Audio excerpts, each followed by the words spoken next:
Hi everyone, this is Charmaine from Montreal, Canada. So আজকের ভিডিওতে আমরা একটু ডিফারেন্ট কিছু করব। আমার ফ্রেন্ড ত্রয়ীকে আমি একটা মিনি ইন্টারভিউ করব, যেখানে কিনা ও আমাকে কিছু কোয়েশ্চেন্স জিজ্ঞেস করবে বাংলায়, আর আমি ওগুলোর উত্তর দিব ওকে ফ্রেঞ্চে, মানে আমি ওকে শিখিয়ে দিব কিভাবে ফ্রেঞ্চে বলতে হয়। Hi everybody. So আজকে জিনিসটা খুবই ইন্টারেস্টিং হতে যাচ্ছে। ফ্রেঞ্চ একটি অনেক সুন্দর অ্যান্ড মধুর ভাষা। আজকে আমরা সেই ফ্রেঞ্চটা আমার টিচার শারমিনের কাছ থেকে শিখব। শুরু থেকে শুরু করা যেটাকে বলে। সো আজকে আমরা শুরু থেকে শুরু করব, কিভাবে আমরা মানুষের সাথে কথোপকথন করব সেই জিনিসটা আজকে আমরা দেখব শারমিনের কাছ থেকে। সো শারমিন, আমি যদি কাউকে কখনো পরিচয় হয়, প্রথম যেভাবে আমি শুরু করতে চাই সেটা ধরো আমি বলতে চাচ্ছি যে হাউ আর ইউ, আপনি কেমন আছেন। যদি জিজ্ঞেস করতে চাই আপনি কি ফ্রেঞ্চ পারেন, এটি আমি কিভাবে ফ্রেঞ্চে বলবো? সো এটা একটা খুবই ভালো কোয়েশ্চেন। সো এটা জিজ্ঞেস করতে হবে এটা বলে বনজোর, যেটা মানে কিনা হচ্ছে হ্যালো, আর এরপরে কামা সাভা মানে হচ্ছে আপনি কেমন আছেন। আর এরপর আপনি কি ফ্রেঞ্চ পারেন কিনা এটা যদি জিজ্ঞাসা করতে চান তাহলে বলতে হবে est-ce que vous parlez français, est-ce que vous parlez français, মানে হচ্ছে আপনি কি ফ্রেঞ্চ পারেন বা আপনি কি ফরাসি ভাষা পারেন। ধন্যবাদ, খুবই সুন্দর করে কিন্তু আমাদেরকে বুঝিয়ে বললেন। এটি একটা যে মধুর ভাষা সেটা ওর মুখ থেকে শুনলে কিন্তু ভালো করে বোঝা যাচ্ছে, তাই না? সো এবার আমি যদি একজন আমার কাছে থাকে, আমরা কলিগ যাদের সাথেই দেখা হয়, আমরা জিজ্ঞেস করি প্রথমে আপনার নামটি কি, এটি আমরা ফ্রেঞ্চে কিভাবে বলবো? ওকে, সো আপনি যদি আপনার বয়সের কারোর সাথে কথা বলেন তাহলে জিজ্ঞেস করবেন comment tu t'appelles, comment tu t'appelles, মানে হচ্ছে আপনার তোমার নাম কি। আর আপনি যদি আপনার বয়স থেকে কাউকে জিজ্ঞেস করতে চান এটা, তাহলে হবে এটা comment vous vous appelez or comment vous appelez-vous. Perfect. So এই জিনিসটা যে আমরা দেখলাম যে একজন ছোট বয়সী মানুষের সাথে আর বড় বয়সী মানুষের সাথে যেখানে একটু ডিফারেন্স আছে, যেমনটা আমাদের বাংলার ভিতরেও আছে আপনি আর তুমি করে বলি, সেই জিনিসটা ফ্রেঞ্চের ভিতরেও আছে।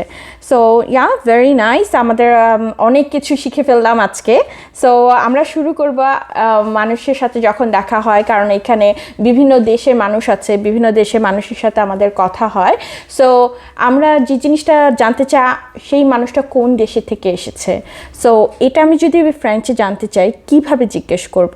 হ্যাঁ, সো এটা আমরা জিজ্ঞেস করব বলে d'où viens-tu, d'où মানে হচ্ছে কোথা থেকে, viens-tu মানে হচ্ছে এসেছো তুমি। ওকে, পারফেক্ট। সো কোথা থেকে এসেছো, এইভাবেই জিনিসটাকে কোশ্চেন করতে হবে। যখন আমরা কোশ্চেন করি তখন কোশ্চেনের মাধ্যমে জিজ্ঞেস করব, ঠিক আছে? সো এখন আমরা যখন নাকি কারোর সাথে কথা বলি, একটু বয়স্ক হলে বা বয়সটা জানতে চাই যে আপনার বয়সটা কত, বা আপনার ডেট অফ বার্থটা কি, কোনো অফিসিয়াল কাজে যখন যাই, এটা আমরা কিভাবে বলতে পারি? হ্যাঁ, সো এটা জিজ্ঞেস করতে হবে বলে quelle est ta date de naissance, quelle est ta date de naissance, quelle est মানে হচ্ছে quelle মানে হচ্ছে কি, এ হচ্ছে is ভার্বটা, কি হয়, ta date de naissance তোমার date of birth, তা হচ্ছে তোমার, date de naissance হচ্ছে date of birth.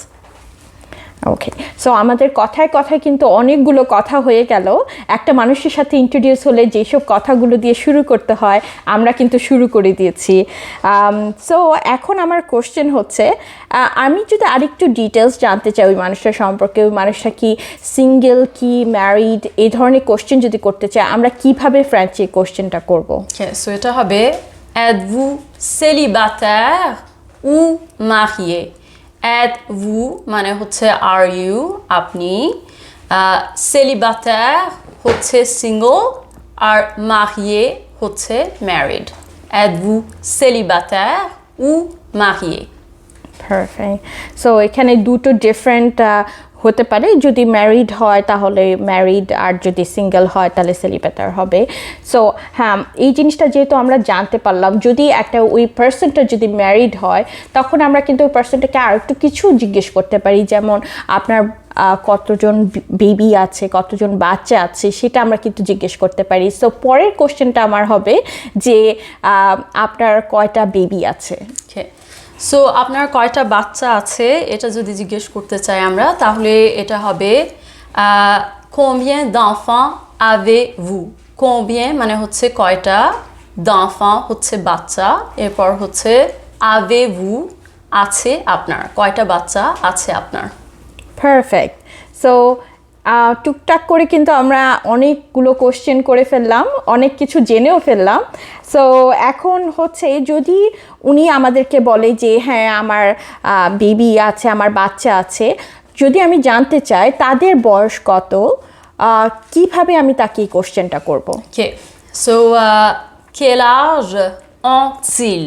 আপনার বাচ্চাদের বয়স কত এটা যদি জানতে চান তাহলে এটা হবে quel âge ont-ils? ওদের বয়সটা ওদের কত, quel âge বয়স, quel হচ্ছে কি বা কত, কত বয়স ওদের। ঠিক আছে। সো বয়সটা জানার পরে কথায় কথায় যেই জিনিসটা সবচেয়ে বেশি ইম্পর্টেন্ট আমার মনে হয় যে ফোন নাম্বারটা কি, কারণ যোগাযোগ তো করতে হবে। সো ফোন নাম্বারটা কি, এই জিনিসটা ফ্রেঞ্চে কিভাবে জিজ্ঞেস করলে সঠিক হবে? ওকে, সো এটা হবে quel est votre numéro de téléphone?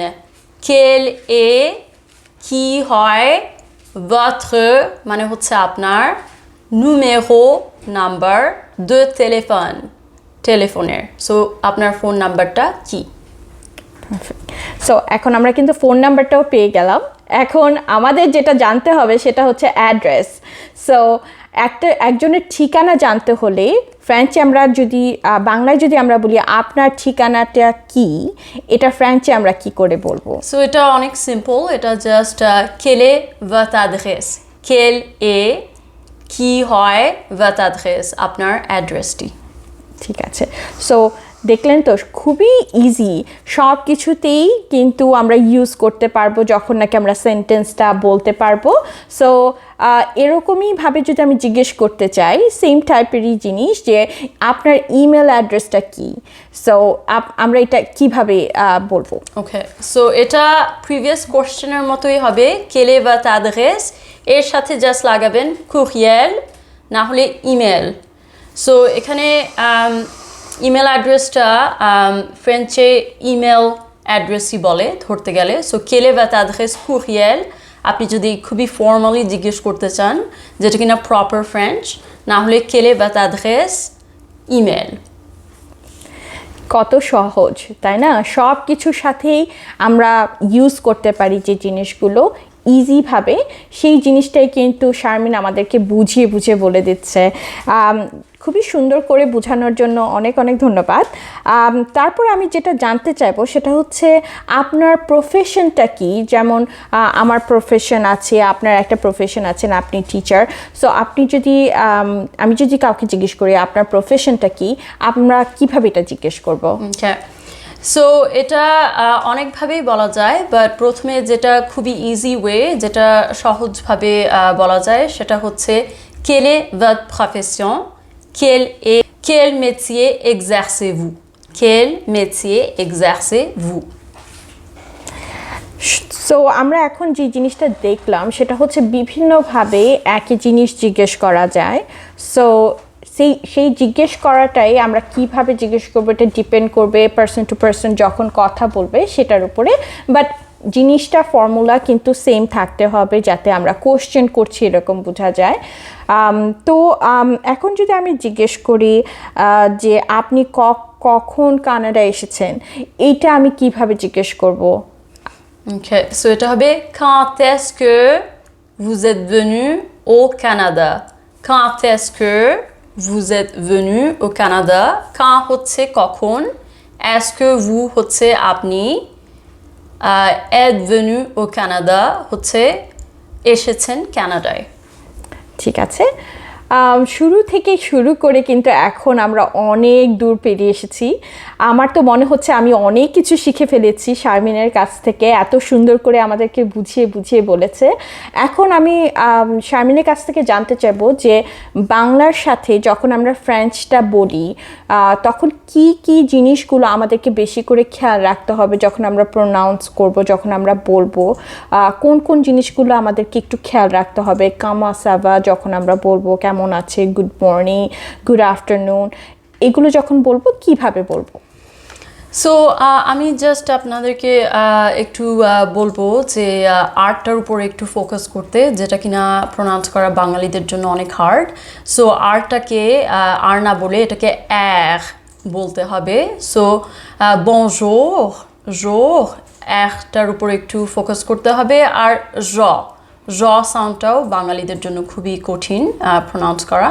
So আমি ওইটাই অ্যাডভাইস করব যে আর এই দুইটা লেটার্সের উপর একটু ফোকাস করতে আর ভালোভাবে প্র্যাকটিস করতে, যেন আপনার প্রোনাউন্সিয়েশনটা ক্লিয়ারলি বোঝা যায়, যেন আপনার ফ্রেন্ডসটা জাস্ট বাঙালিরাই না বুঝে, যেন অন্য দেশের মানুষরাও বুঝতে পারে, যেটা কিনা বাঙালিদের জন্য খুবই খুবই ইউজফুল হবে in my opinion. So I hope you liked this episode and I'll see you in my next video. Bye bye. Bye bye.